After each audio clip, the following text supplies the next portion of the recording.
Bom dia, pessoal. Eu queria fazer um comentário sobre toda essa repercussão que está tendo em cima do caso de Flávio Bolsonaro e seu assessor, Queiroz. Eu acho que, primeiramente, eu não tenho capacidade nenhuma de atestar o que eu vou afirmar aqui sobre essa questão, nem tenho como provar. É meramente uma opinião pessoal. Mas eu acredito sim que existia algum tipo de ilegalidade na ação que talvez ele e o seu assessor, na minha cabeça ele sabia disso, era uma ação pensada, daquela história do famoso retorno de salário. É uma situação ilegal, é uma situação complexa, mas é infelizmente muito comum. Eu tenho dito isso com certa frequência. As pessoas acham que com isso eu estou dizendo que eu estou passando a mão em cima da ação de Flávio Bolsonaro, e eu não estou fazendo isso. O que eu estou dizendo é que essa ação antes fosse incomum o suficiente para justificar toda essa repercussão em cima desse caso. Era o meu desejo, mas não é. Na verdade, eu lancei esse desafio e mantenho ele de verificar qualquer casa legislativa do Brasil, que seja de municipal, seja estadual, e atestar que isso não acontece com talvez até 50% dos deputados ou vereadores do Brasil inteiro. Existia uma investigação na Alerj. A gente sabe que a Alerj, ela está, na minha cabeça, ela está doente, ela realmente precisa ser feita toda uma transformação naquele lugar, mas a gente sabe que há uma diferença, e eu sempre caracterizo isso como defensor que eu sou do império das leis. Há uma diferença entre um comportamento individual e um comportamento sistêmico, que geralmente é ocasionado ou contribuído, digamos assim, pelas leis vigentes. Eu não sei realmente em que mundo paralelo ou que país do universo um deputado estadual ter acesso a 61 assessores faz sentido. Eu acho isso nem um absurdo. Absurdo eu acho 30. Eu acho 61 algo incomunicável. Eu não sei nem como isso pode ser... eu posso exprimir expressar realmente algum tipo de opinião sobre isso.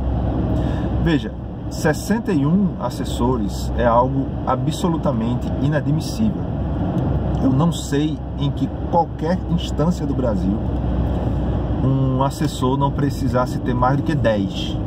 Eu acho que talvez, se você disser para mim, alguém que lida com um presidente de alguma casa, mais de 10 seria talvez até interessante, mas 10 para mim é muito mais do que uma pessoa precisa. Seja o que for, valer lei, ajudar, contribuir, eu não sei realmente que tipo de ação precisaria ser tomada. Logo de cara, eu gosto de deixar claro que minha proposta não é a eliminação de assessores. Eu acho que o melhor caminho, eu sempre defendi isso, na minha cabeça seria a mudança completa dessa ideia brasileira, uma vez que o Brasil já se mostrou claramente que não consegue fiscalizar isso. O COAF tem que entrar numa investigação, ser provocado pela Polícia Federal para entrar numa situação dessa, porque, como eu disse, a Alerj já estava, a Assembleia Legislativa do Rio já estava assim, tá além do admissível há muito tempo. Mas ela não vai fiscalizar todos os lugares do Brasil, ela não vai entrar nessas questões em todos os lugares do Brasil. Então, o que eu defendia e continuo defendendo é que haja uma extinção de assessores para cargos legislativos, digamos assim, pagos pela casa, e que o salário, eu já dei esse exemplo em outros lugares, o salário oficial, e aí tem outros entraves legais que eu tenho conhecimento, mas assim, ainda assim a ideia permaneceria essa. Vamos dizer que um deputado ou um vereador ganhe, vamos dizer um deputado federal, vamos usar como exemplo a Câmara. O deputado ganhe 20 mil reais. Chega para esse deputado e diz, olha, não ganha bem mais, vamos dar um exemplo. 20 mil reais você ganha, tá certo. Você agora vai passar a ganhar 3 vezes mais. Você vai ganhar agora 60 mil. Você vai ganhar 60 mil reais e você vai arcar com os custos de contratação de seus assessores. Se você quiser contratar um assessor, problema seu. Se quiser contratar 30 assessores, problema seu. O dinheiro vai ser 60 mil do mesmo jeito. Então, eu acho que, apesar de talvez não ser tão factível do ponto de vista legal, ainda assim esse seria o objetivo. Se quiser contratar uma agência que contrata funcionários para a Câmara, que seja, ainda assim a ideia permaneceria essa. O custo de contratar assessores já recairia sobre o próprio deputado. Então essa seria para mim a solução mais viável para essa situação. Dito isto, e voltando especificamente ao caso de Flávio Bolsonaro, é claro que há um foco desproporcional, não na corrupção, digamos assim, da corrupção como um todo. O mundo não existe corrupção e ele é corrupto. Não, minha reclamação de foco desproporcional é em cima da própria investigação da LEGE, onde Queiroz movimentou atipicamente 1.200.000 e outros deputados do PT, do PDT e do PSOL movimentaram 24, 20, 18 milhões e ninguém fala. Então, a minha crítica não é de situações distintas ou de corrupção como um todo e todo mundo é corrupto. Não, não. Minha crítica é dentro do próprio corpo investigativo dessa operação da PF. Se constatou que outras pessoas movimentaram muito mais. E assim, cadê a vida dele? Cadê a devassa feita agora para verificar cada uma dessas situações que estão sendo postas aí? Eu não estou diminuindo o fato de ser 1 milhão. Não é isso. O objetivo não é nem diminuir, nem achar que isso deve ser encarado como uma questão da vida e seguir em frente. Não, não, não. Eu quero soluções. Eu quero soluções.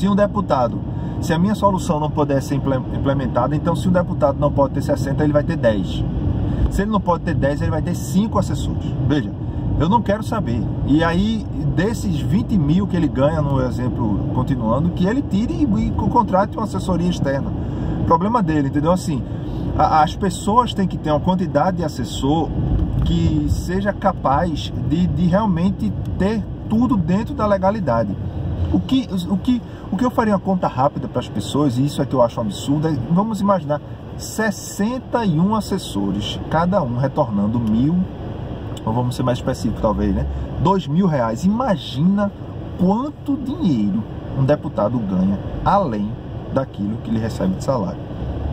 O COAF vai investigar todas as casas legislativas do Brasil? Não vai, isso é irreal. Essa ideia de que uma investigação a posteriori vai coibir esse tipo de coisa não funciona. O que se precisa é urgentemente diminuir assustadoramente a quantidade de assessores que cada deputado tem à sua disposição. Isso é claro. Entendendo? Assim, eu digo até mais, se os assessores ficarem sobrecarregados, infelizmente, problema. Que aí vai gerar uma pressão maior ainda em cima desse retorno de salário. Se você cai de 61 mil para 10, eu tenho certeza que aqueles 10 que de fato forem assessores, eles vão querer receber o salário como um todo. E não vão aceitar dar 1.000 reais, ou dar 500, ou dar 2.000, para que isso seja uma situação normal. Eles não vão aceitar, o salário é muito alto. Então, há sim, na minha cabeça, um foco desproporcional em Flávio Bolsonaro. Eu considero que ele está fazendo uma ação ilegal. Eu não estou decepcionado, porque eu acho que isso é, infelizmente, eu já disse isso, muito comum, muito comum. Isso acontece você sai das câmaras de vereadores sabendo disso, você chega na Assembleia Legislativa Estadual sabendo disso, você vai chegar eventualmente numa Câmara Federal, no Senado sabendo disso. Ou seja, acontece que isso infelizmente é uma coisa da vida. É só ver a lista de movimentações atípicas de todos os outros assessores, inclusive, na minha opinião, o de Flávio Bolsonaro se encaixaria claramente no retorno de salário. Nos outros não, nos outros até, para mim, já está muito além disso. É um caso explícito de corrupção e alguma forma de desvio de dinheiro. No dele, dado esse valor, ainda seria, olha, pela quantidade de assessores que tem, na minha cabeça, isso é claro que é gente que está retornando. Não é claro, que eu não posso, mas na minha opinião, eu acho que isso é um valor dentro daquilo, da quantidade de assessores que ele tem, desse famoso retorno de salário que acontece tão comum nas casas legislativas. Então, o que eu acharia que deveria acontecer de fato é, antes de tudo, toda a sociedade usar este exemplo, e isso é o que me incomoda, para trazer à tona este absurdo de assessores. Veja, eu acho engraçado esse tipo de coisa. Eu quero solucionar o problema, não é só para o PT ou para evitar que o pessoal chegue lá, não. Eu quero solucionar esse problema para todos os outros partidos. É inadmissível que isso continue. Uma das coisas que mais me incomodou quando o PT estava no poder foi que ele esperou todos os casos de corrupção aparecerem para depois criticar um sistema que ele achou que na época que ele estava fora do poder, não era o sistema, eram os partidos. Ele dizia isso o tempo todo: o problema não é o sistema, o problema é o partido. Quando ele assume, o problema passa a ser o sistema e deixou de ser o partido. Eu não defendo isso. Eu defendo que o problema é sim parte o sistema e parte os partidos. E aquilo que compete às leis vigentes previstas, uma vez que o brasileiro se mostra incapaz de resolver. A cultura brasileira, eu acho engraçado que muitas pessoas falam: a cultura brasileira não funciona, então eu faço uma lei que vai de contrário. A cultura brasileira vai fazer o quê? A lei vai no sentido oposto. Então, 61 assessores não é suficiente, então vai colocar 5 assessores. Ah, mas o brasileiro 5 é inadmissível. Não interessa. Primeiro eu boto 5, depois eu vejo o que é que faço depois. As leis brasileiras, elas têm que prever que é o Brasil. Para depois, se tiver muito dura, se tiver muito complexa, aí a gente aumenta, mas a gente vai para o outro lado inverso e depois volta para a realidade. Eu acho, em geral, que tudo isso que está acontecendo com Flávio Bolsonaro é sim uma forma de, especialmente pessoas de esquerda, jogarem digamos assim, a acusação contra a direita, dizer: tá vendo? Não, eu tô cobrando. Eu acho que tá errado mesmo. Eu acho que se for levantado, ele tem que ser culpado e ele tem que ser condenado. Agora eu digo uma coisa: vai colocar como culpado, na minha cabeça, pelo menos 50% de todos os vereadores, deputados estaduais e deputados federais do Brasil, porque é isso que é, na minha cabeça, no mínimo, a quantidade de gente que pratica isso como normal. Acha normal isso. Isso é absurdo, de fato. Mas isso tem que ser resolvido. Eu estou aqui juntando-me, se necessário, qualquer outro brasileiro, pedindo uma solução para este caso. Eu não estou decepcionado, porque eu sei de onde vem Bolsonaro. O Bolsonaro vem de um meio assim. Eu não considero, por exemplo, que esse tipo de corrupção se iguala a corrupções do executivo, onde aí sim você tem o poder de realmente mudar esse tipo de coisa. Eu já disse aqui outras vezes, só para encerrar, para mostrar a minha coerência em relação, pelo menos, a esse ponto, que eu não concordo com o retorno de fundo partidário, não utilização, nem concordo com o retorno de abrir mão de assessor. Eu não concordo com isso, eu não concordo. Apesar de não concordar nem com o valor do assessor, nem com o fundo partidário, eu não concordo que uma pessoa com cargo que tenha, ela retorne, porque isso não resolve nada. Eu quero um império de leis, eu quero que as leis funcionem para todos, e funcionar para uma pessoa em particular não resolve absolutamente nada. Eu quero que todas as pessoas estejam debaixo do mesmo conjunto de leis e elas possam atuar de maneira equânime dentro dessas regras que pretende se estabelecer, que só assim é que o Brasil realmente, como país, como nação, ela vai poder avançar nessas questões. É isso aí que eu queria deixar sobre essa conversa. Eu acho que ficou longo, mas é uma questão muito importante. É bom que toda a sociedade se junte contra essa farra de assessor que acontece em todas as casas legislativas do Brasil. E eu não vou condenar Flávio Bolsonaro especificamente por uma coisa que eu infelizmente considero muito comum em todos os lugares do Brasil. É isso aí.